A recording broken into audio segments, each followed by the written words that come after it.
일정 제목이 이제 한눈에 보는 머신러닝, 그래서 한눈, 두 눈으로 보는 거 아닌가요? 어쨌든 머신러닝을 전반적으로 이제 한번 보시는 챕터가 될 거고요. 머신러닝이 어떤 거다라고 이제 설명하는 챕터라고 이제 보시면 될 것 같습니다. 그래서 목차에는 이 머신러닝이 뭔가, 뭘 머신러닝이라고 하는가, 머신러닝에 대한 정의죠. 그리고 왜 그럼 이런 게 필요하냐, 그리고 어떤 데다가 쓰냐, 그리고 그 머신러닝 시스템은 어떤 종류가 있냐.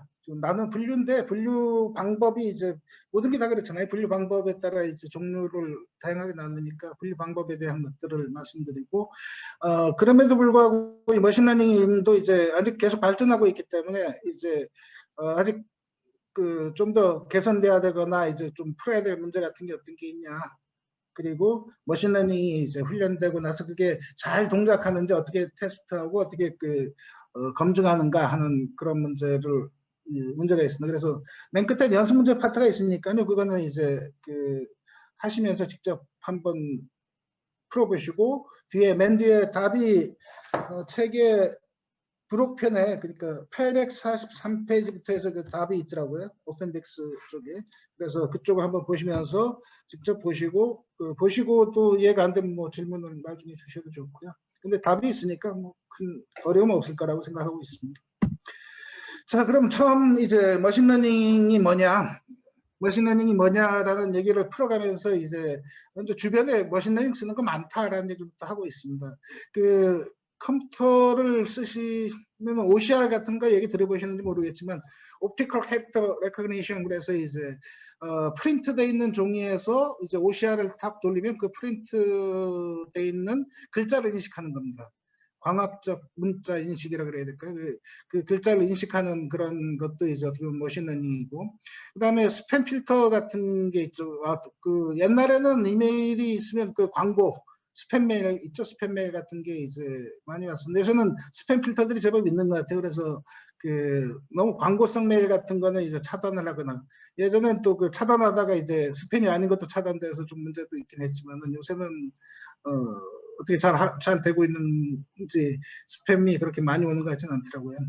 그 다음에 이게 뭐 그 외에 다른 것들 뭐 주변에 볼 수 있는 건 많은데요. 한번 살펴보시면은 작게나마 이제 머신러닝을 쓰는 그런 시스템들은 최근에는 많이 볼 수가 있습니다.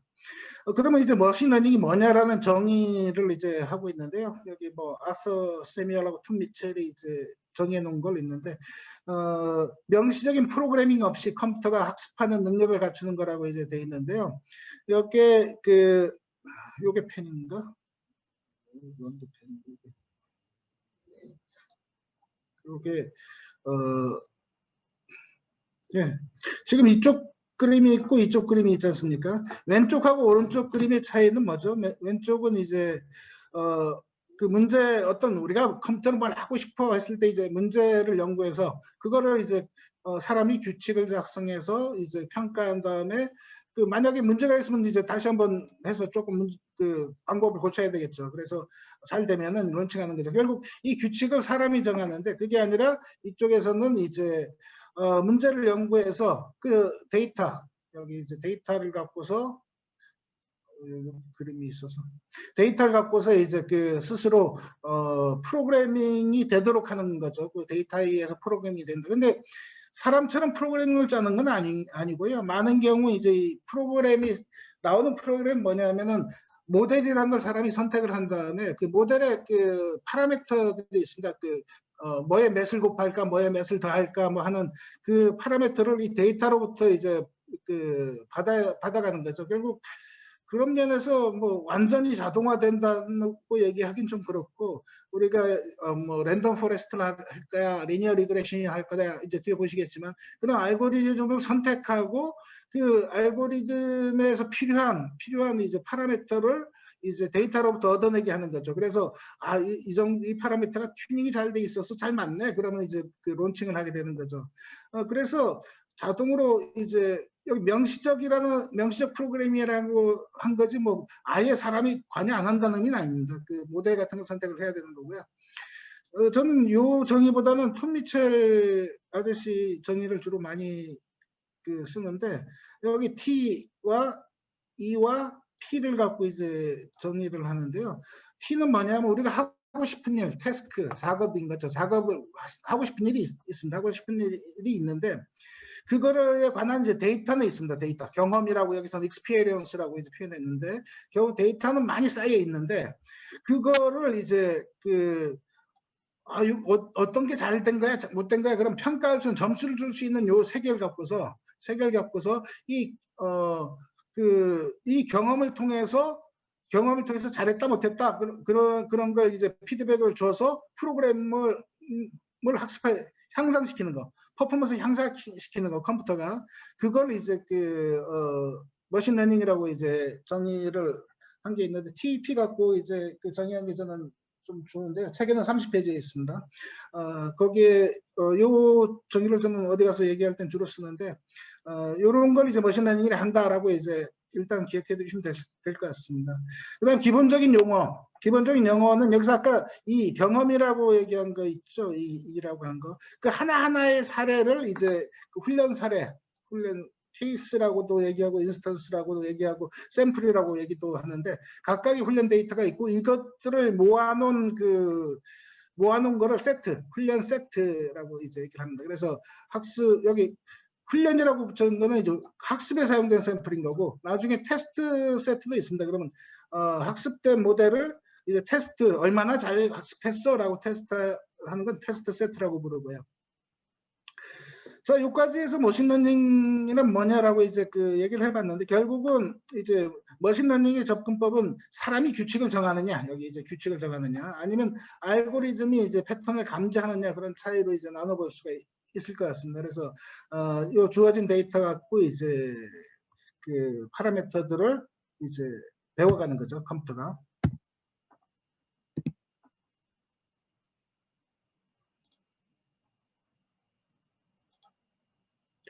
자, 그러면 이런 머신러닝을 왜 여기 그림 욕을 다 지워야 되는군요. 어떻게 지우죠? 모두 지우기. 네. 오케이. 왜 머신러닝을 쓰는가? 머신러닝 쓰는 이유는 뭐가 있을까요? 일단은 두 번째부터 말씀드릴 수도 있는데 알고리즘을 찾기 어려운 문제가 있습니다. 옛날에는 앞에 강의에서도 그런 비슷한 얘기가 나온 것 같은데 사람들이 이제 모든 걸 다 규칙으로 찾아낼 수 있을 거라고 생각을 했는데 참 규칙을 찾기 어려운 문제들이 많이 나왔거든요. 여기 알고리즘이 없는 문제라고 얘기하는 건데 음성인식이나 이미지인식, 예를 들어서 이미지를 보고 사람은 이제 얘가 고양이야 개야 금방 인식하지만 컴퓨터가 그걸 인식하게 하기는 상당히 힘들었습니다. 옛날에는 귀가 2개 있고 눈이 있고 뭐 그런 걸 다 디파인 하면은 인식할 수 있을 줄 알았는데 그게 너무너무 어려운 작업이라는 걸 알게 됐죠. 그래서 그렇게 디파인하는 게 아니라 이런 머신러닝을 해서 최근에는 이제 딥러닝 쪽이 이제 이런 거는 상당히 잘하죠. 그 알고리즘을 찾기 어려운 문제에 대해서는 이제 최근에 머신러닝이 이제 상당히 효과를 잘 발휘하고 있습니다. 그 다음에 여기 이제 왼쪽 그림에 나와 있는 요거 변화에 대한 자동 적응. 데이터가 그 전에 잘 맞던 게 스팸 필터 같은 경우 스팸 필터를 여기서 책에서 예를 들었는데 옛날에 for you라는 글자가 있던 거 스팸이야 해서 룰로 정해놨는데 이게 또 상대방도 스팸을 보내는 상대방도 대응을 하지 않습니까? 그래서 그거를 for you라는 영어로 이제 바꿔서 보내면은 또 이제 프로그램을 바꿔야 되죠. 그런 거에 대해서 데이터가 이제 변화될 때마다 그렇게 사람이 일일이 룰을 추가하고 하는 게 이제 상당히 귀찮고 이게 유지하기 곤란하면 계속 사람이 관여해야 된다면 맨날 데이터를 들여다보고 그래야 되지 않습니까? 그런 거 말고 그냥 데이터에서 자동으로 찾게 하자, 자동화할 수 있는 변화에 대해서 자동 적응을 할 수 있는 시스템을 머신러닝으로 만들 수가 있겠죠. 그 다음에 아까 말씀드린 대로 알고리즘 찾기가 이제 어려운 그 문제가 있고 또 요 오른쪽에 나와 있는 요 그림도 재미있는 같은 것 같아요. 패턴을 찾는 게 사람들이 어떤 데이터에서 뭐 작은 데이터에서 패턴 찾는 건 뭐 큰 문제가 없죠. 근데 데이터가 상당히 많을 때, 예를 들어 피처가 상당히 많을 때 거기서 패턴을 찾는 거는 일일이 사람이 보면서 그 전에 이제 어떤 패턴 나왔지 하는 걸 기억하고 이제 패턴을 찾아야 되지 않습니까? 근데 그러면 사람들이 하기 좀 힘든 면이 많습니다. 그래서 대신에 컴퓨터는 이제 그 봤던 데이터들을 잃어버리진 않지 않습니까? 그래서 그 패턴을 많은 대용량 데이터에서 사람이 보지 못하는 패턴을 찾아서 얘가 그 패턴을 찾아주면 그 찾아진 패턴 갖고 사람은 새로운 이제 인사이트를 얻을 수가 있겠죠.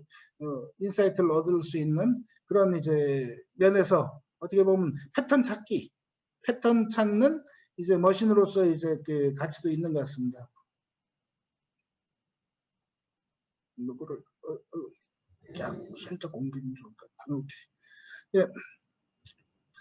그러면 이제 실제 어플리케이션 사례 앞에 시작도 이제 OCR이나 그런 얘기는 했지만은 최근에 상당히 많이 이제 적용되고 있는 부분들, 적용하려고 하는 부분들이 생겨나고 있는데 생산 라인에서 이제 그 자동 분류 중에 또 그런 게 있습니다. 그 상품이 있는데 상품 생산하다 보면 이제 때에 따라서 불량품이 생길 수도 있지 않습니까? 그런 불량품이 이제 좀 깨져 있는 게 나왔다. 그러면 이제 이미지에서 이제 디텍트해서 깨진 모양이 나오면은 그걸 분류를 할 수도 있고요. 그런 경우 CNN, 그 이미지 분류에서는 CNN 같은 걸 컨볼루션 뉴럴 네트워크 같은 걸 많이 쓰죠. 그 다음에 뇌 종양 같은 때 이제 그 종양이 이 부분에 있는 것 같아라고 디텍트할 수 있는 이제 CNN 같은 게 쓸 수 있고, 자연어 처리 같은 거 뉴스가 얘가 이제 뭐 스포츠에 관련된 거야, 정치에 관련된 거야. 그거는 이제 뭐 그 학습 공부하실 때 제법 많이 해보셨죠. 그 트위터 같은 내용이 이제 어느 쪽에 이제 내용이냐 그런 분류 같은 거 볼 수가 있을 것 같고요. 그 다음에 영화나 이제 그런데 리뷰, 얘는 그 좋은 리뷰야 나쁜 리뷰야 그런 것도 하실 수가 있고, 이제 그 웹사이트에서 그 상품을 판다고 했을 때 이제 고객의 반응 같은 걸 볼 때 좋은 반응, 나쁜 반응 뭐 그런 걸 보실 수도 있겠죠.